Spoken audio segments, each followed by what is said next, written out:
It's always difficult to begin something, especially a cartoon series. The first episodes require a special dedication because you have to excite an unfamiliar audience with your drawing, script and characters. It was the thing that classical SpongeBob did better than anyone else. I think the first episode of it is one of the best cartoon introductions I have ever seen. Everything just feels so right with the episode Help Wanted that it's hard to imagine a better beginning. So let's try to discover such a unique part of SpongeBob Squarepants from a new perspective. Ah, the sea. So fascinating. So wonderful. Here we see Bikini Bottom. The episode starts with an image of a Bikini Bottom accompanied by calm Hawaiian music. It gives such a warm and calm feeling that it's hard to compare it with any other episode. Home of one of my favorite creatures, SpongeBob Squarepants. Yes, of course he lives in a pineapple, you silly. It's really interesting to look at this picture of the conch street because it has some elements that are never seen again after this episode, like the rocks in front of the SpongeBob's house and sticks behind Squidward's house, which was probably supposed to be the backyard. I always find these drawings and even says perfect for the episode's atmosphere. Remember that perfection lies in imperfections.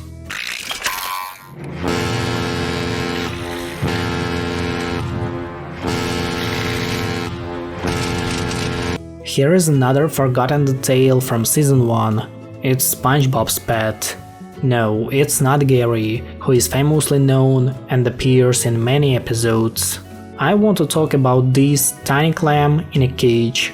We can see it throughout the show's first season, but it never had a role. It was more like a part of the interior rather than a pet. Today's the big day, Gary. Another feature of season 1 is a color specter. Compared even to season 2, the drawings were less saturated and had a bluish picture tone. Gotta be in top physical condition for today, Gary. I didn't realize before watching the episode, but SpongeBob's home gym was also located in the other room with a locker behind him. In the next episodes, he exercises only in the living room. Another great concept was lost for a long time. I'm ready! I'm ready, I'm ready, I'm ready, I'm ready, I'm ready, I'm ready, I'm ready. In this scene, the pineapple looks a bit unfamiliar, but still good enough. I'm ready, I'm ready. Go, SpongeBob!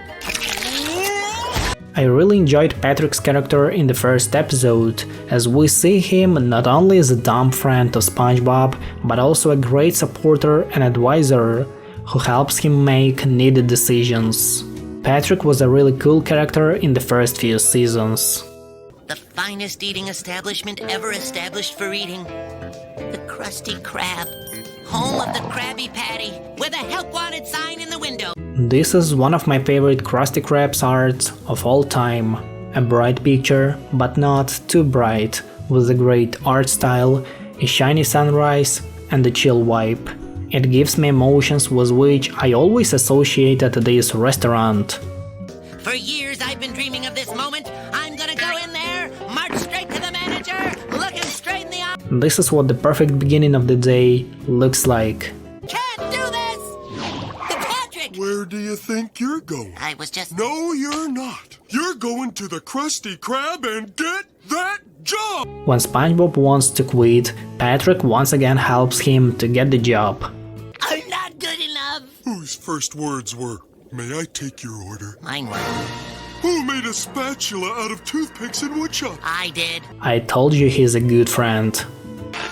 And who's a big yellow cube with holes? I am! Who's ready? I'm ready! Who's ready?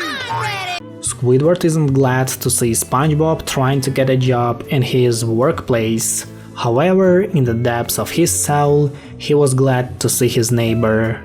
I'm ready! No, SpongeBob. What could he possibly want? Go SpongeBob! Go SpongeBob! Go Self! Ah! If you take a closer look at this picture, you can see that the background of Crusty Crabs is really empty. There is no boat, no cabinets, not even a place where Mr. Krabs stores some different stuff. So, when do I start? Well, lad, it looks like you don't even have your sea legs. Mr. Krabs, please, I'll prove I'm fry cook material. However, the hydrodynamic spatula with port and starboard attachments and turbo drive was really crazy. It was so hard to pronounce it, especially for not a native speaker. Hydrodynamic spatula with, port and starboard attachments and, turbo drive. The arrival of the anchovies raises a few questions. So, who cooked Krabby Patties before SpongeBob, and why can't Mr. Krabs do that? He's the founder of the recipe and the restaurant, so he should know how to do that. Bargain Mart, meeting all your spatula needs. I never realized that, but Bargain Mart is one of the very first locations we see in the show. Spatula, spatula, port and starboard attachments. Did you know that Bargain Mart used one of the background images to create the interior? In this frame, we can see that the walls in the supermarket are painted with the show's pattern. It also gives an amazing chill vibe to the place.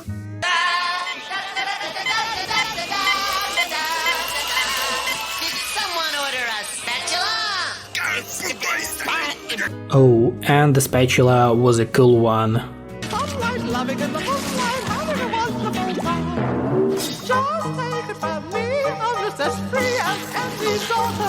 Interestingly, SpongeBob's kitchen was way smaller than in the further episodes. Also, it didn't have a door to the Mr. Krabs cabinet, and there was no refrigerator to store patties.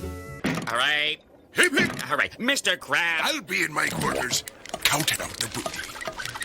When Mr. Krabs got all the money from anchovies, he was walking opposite to his cabinet, to where the toilet is located in the future episodes, meaning that his cabinet was still developing when the work was going on Help Wanted.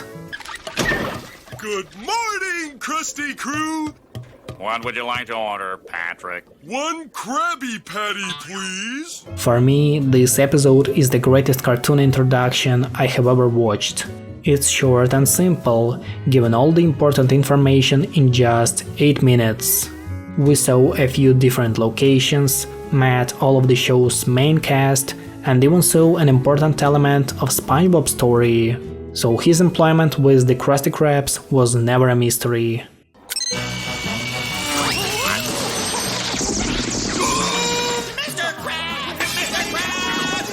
Thanks for watching, I hope you enjoyed it. Here are some other videos you can watch as well.